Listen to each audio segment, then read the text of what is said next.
prefeito. Isso era uma coisa inconcebível, uma coisa dessa. Você é de esquerda, você não pode trabalhar no governo do Jânio Quadros. Então havia um patrulhamento. Era uma coisa tão grande, você era tão amarrado em fazer o que eles pensavam, era uma doutrina tão absurda, que isso limitava a gente intelectualmente. E depois eles assumem, jogam tudo isso no lixo e vão roubar, vão fazer o que eles querem, vão fazer as coisas populistas.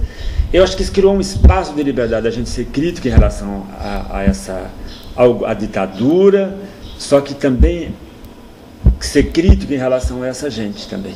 Eu acho que isso, de alguma maneira, isso nos libertou. Isso cria um espaço muito interessante para o surgimento de uma historiografia muito mais crítica, sem aquelas amarras burra, idiota, que a gente tem que ser marxista, leninista, escrever o que esses imbecis queriam.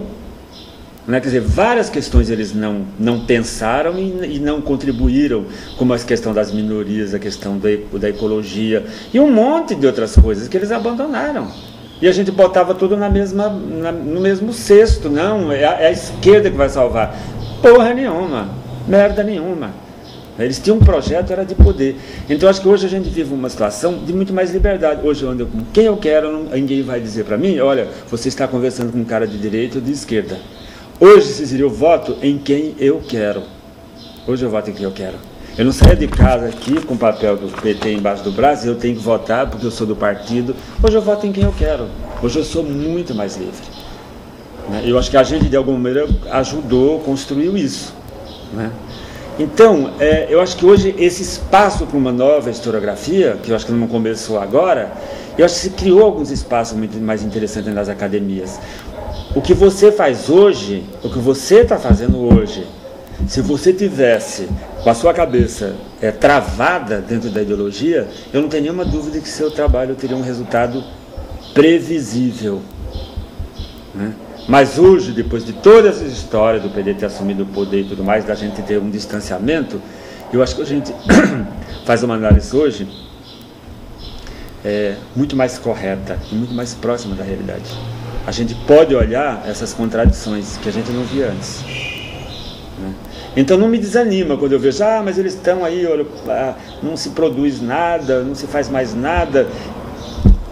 Eu acho que está se completando um ciclo, está se fechando um ciclo.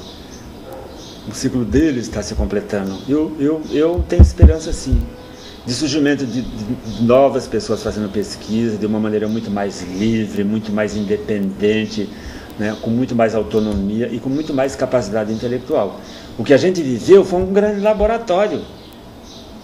A gente vê um grande laboratório de muitas coisas que se perdiam, mas havia muita criatividade, havia muita esperança e havia muita criatividade. Só que hoje acho que as pessoas têm são mais assentadas e muito mais livres, muito mais independentes. Então eu acho que vai sair muita coisa interessante. Jacareí não está produzindo nada. Não está, mas o ciclo é esse, não é para produzir nada mesmo. É o ciclo do populismo, é o ciclo de abandono de algumas ideias, mas felizmente esse ciclo não é eterno. Felizmente. De máscaras, né? De máscaras, de farsa, de mentira, Sobre esse aspecto dessa questão de como mascarar também um pouco de tudo, que eu vejo que nesse período é muito perceptível o modo em que o patrimônio é utilizado, justamente para mascarar, para criar uma ideia de que existe uma política cultural ou que existe um projeto fortalecedor, de resgate de memórias ou de criação e fortalecimento de identidade. Eu percebo que tudo isso tem sido permeado por informações muito incorretas. Na verdade, Cecília, isso não existe, essa política não existe, tem que ficar bem claro. Isso aí foi abandonado. Isso foi uma coisa pensada esse tempo atrás, toda essa história que eu contei para você. Isso foi abandonado, isso não interessa. Isso não é objeto de interesse deles, isso tem que ficar bem claro. O que interessa hoje é uma coisa mais imediata. Não existe, uma política cultural em Jacareí. Isso não existe.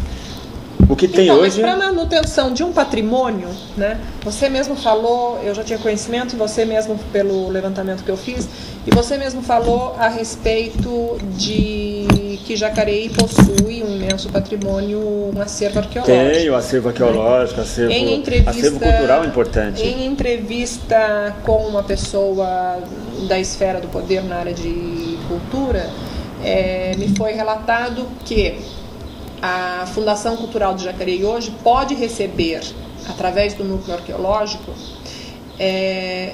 acervos inclusive de outras regiões do país. Ou seja, Jacareí, em função do que propagandeia, da propaganda que faz, né, dessa máscara que tem em torno da questão cultural, da ideia, da projeção de que existe uma política cultural. Não é verdade. Né? Não é verdade. Jacareí ganhou um credencial a nível, um crédito a nível nacional, a ponto de estar sendo confiado para o núcleo de arqueologia, por exemplo, um acervo de outras regiões. Não. E aí, num dia em que eu estive dentro do núcleo de arqueologia, né, e observei as condições em que são mantidas, todo esse arquivo que você esse acervo que você descreve como importante, né, e quantitativo, ele se encontra em um local dentro de caixas. Né? Inclusive não pode ser fotografado, nós sabemos que tem alguns aspectos de questão de segurança, tudo isso, mas ele se encontra lá dentro de caixas e dentro de uma dinâmica de uma cultura política de preservação, né? De preservação a nível arqueológico e de transferência de informações e conhecimentos, né?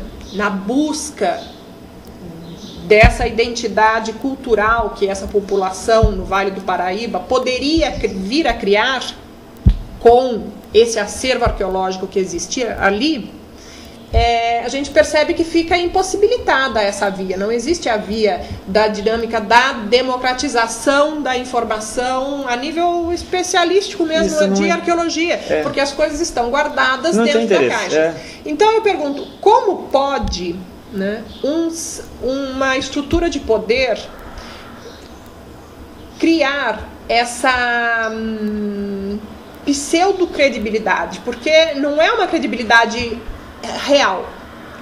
Guardar dentro de caixas, como que você pode se tornar uma referência a nível de preservação de patrimônio nessa área arqueológica, se você guarda dentro de caixas em um ambiente absolutamente desapropriado, né? As pessoas que respondem hoje pela manutenção desse acervo.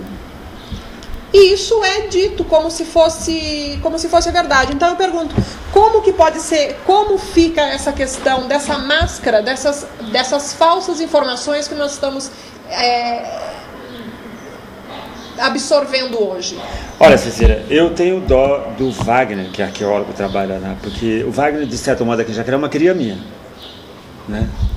Foi eu que trouxe o Wagner para cá, quando ele não havia a criação do concurso público, foi eu que contratava ele, montava uma empresa para prestar serviço. Ele é uma pessoa tecnicamente muito competente, eu respeito, nossa, eu tenho um grande respeito pelo Wagner. Na época que eu era diretor, o Wagner é uma pessoa extremamente produtiva. E uma pessoa muito respeitada nos encontros nacionais de arqueologia, levava os trabalhos de Jacareí, ele sempre foi uma pessoa muito respeitada.